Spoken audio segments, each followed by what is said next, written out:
I was really drawn to that kind of section, and that just these like two women who find each other.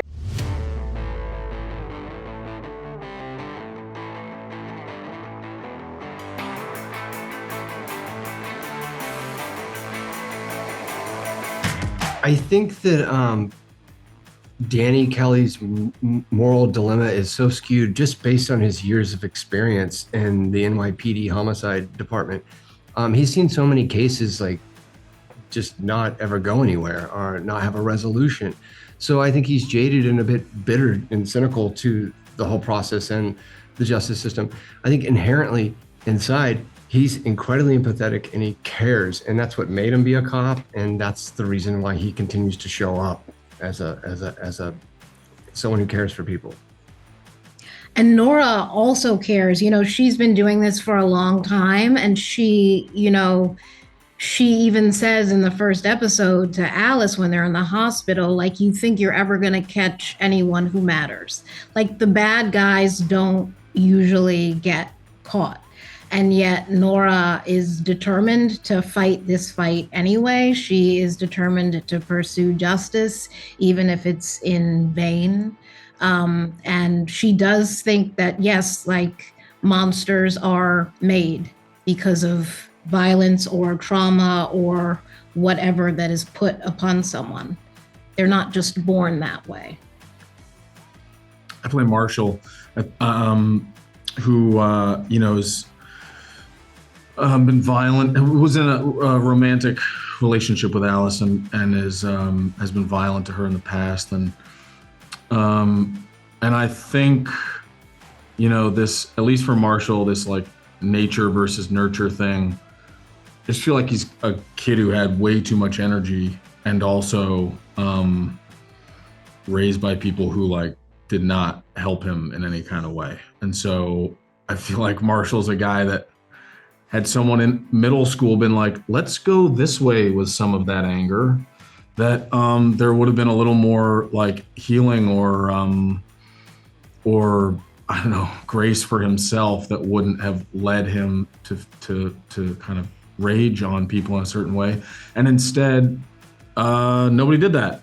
And so he's left to kind of drift off with this lack of tools or help or anyone being like, are you okay?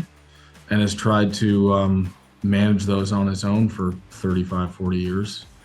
And that's kind of where we meet him. So, I wouldn't speak to the other characters necessarily, but Marshall, I think, is not beyond improvement, like could get back to being the person he'd like to be.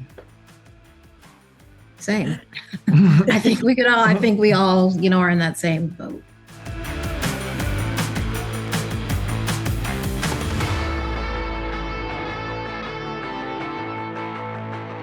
I imagine each character or actor has their characters. That line is different.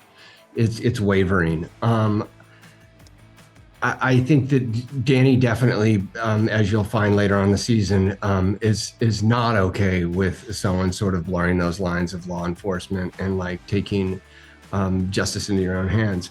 But yet later, I think he discovers, okay, well, I'm not okay with it. But based on what happened here, I am kind of okay with it. So the series is constantly pushing these moral dilemmas in both directions. And Liz does a fascinating job at pushing those boundaries this far, making a character do something so unredeemable and then redeeming them. So the twists and turns of where you think this show is going and who you think these characters are not who they are at the end of the show.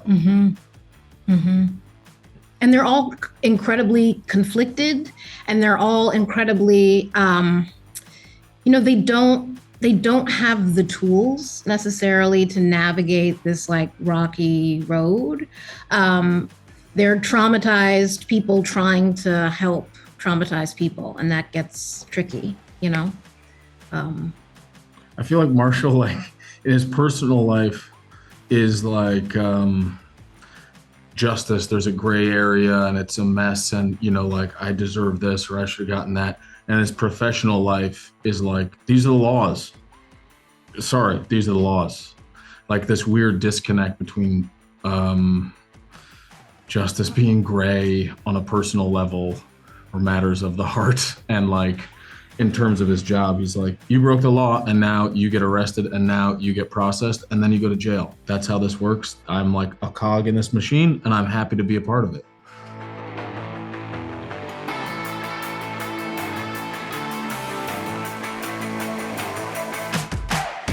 I think there's a few things. That's a lovely question. I think he does love her. At least, like, Marshall believes that. You know, like, I don't know that it's a healthy love, and I don't know that it's a version of love that I would want to give or receive. But Marshall's not using it as a manipulation. You know, like he really believes that they love each other, that they're meant for one another. And I think some of the rationalization is in being like, it takes two to tango. You know, like Alice also has done and does some questionable things to Marshall. And I think there's also an element of him not rationalizing some of that. I think that there is part of him that goes like, that behavior is unacceptable. I'm ashamed to be a person who behaves that way.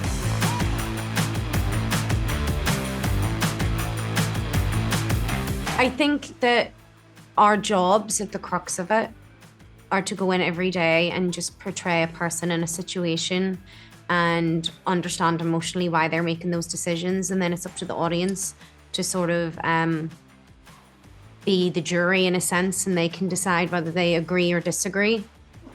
I think all shoots are complex and are hard and challenging for different reasons.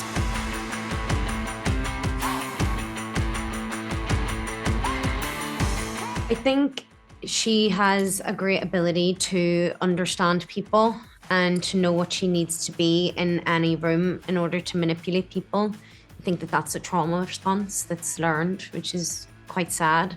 But I think that her superpower is her being able to turn a lot of that trauma into strength in order to achieve what she needs to achieve. So yeah.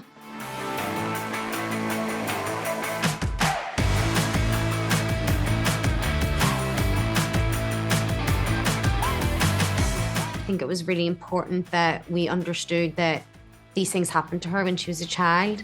So there was a sense of her sort of being in a trauma response way stuck there. And we wanted to make sure that that happened without it sort of teetering on Lolita.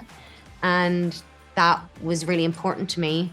And so we were really detailed in that. And I think that what sort of counterbalanced that is that you don't really know how she's going to respond to things at any given moment. So there was like a lot of detailed work that went into her physicality, who she is with every sort of hat that she's putting on, when she's hiding who she is, when she's revealing who she is, what that says about her. It was all quite detailed and intentional work.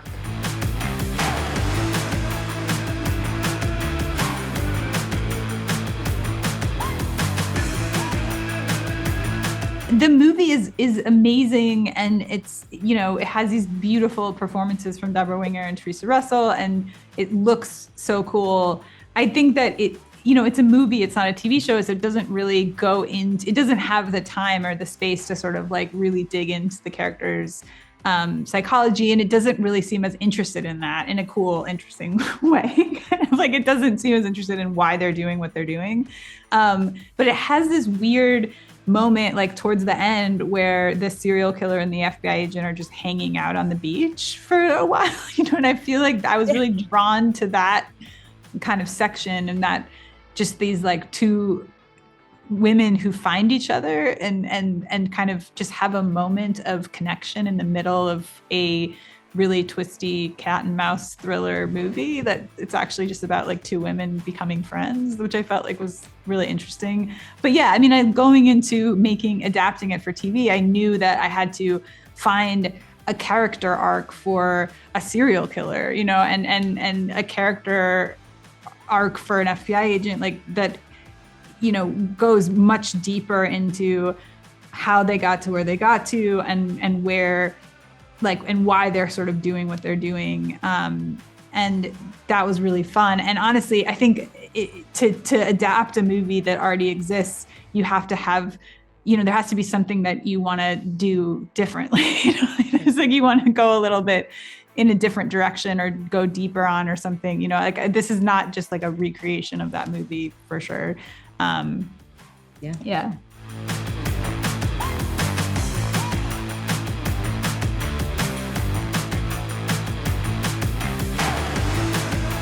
I think, not specifically trauma, but the violence that is, being a victim of violence and then becoming a perpetrator of violence, and how that happens and why that happens. That was always a North Star for me, and specifically being a woman in that cycle. And that's where Medusa came too. I mean, I think like it's like that image really was stuck with me. I was reading that myth to my kid as I was writing the pilot script. I was like reading it from a book of mythology.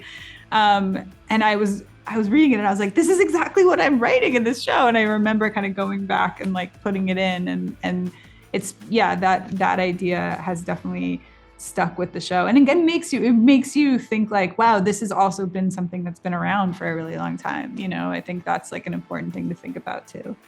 And the title of the show, Furious, is from Greek mythology, from the three Furies, who were women who were goddesses of vengeance.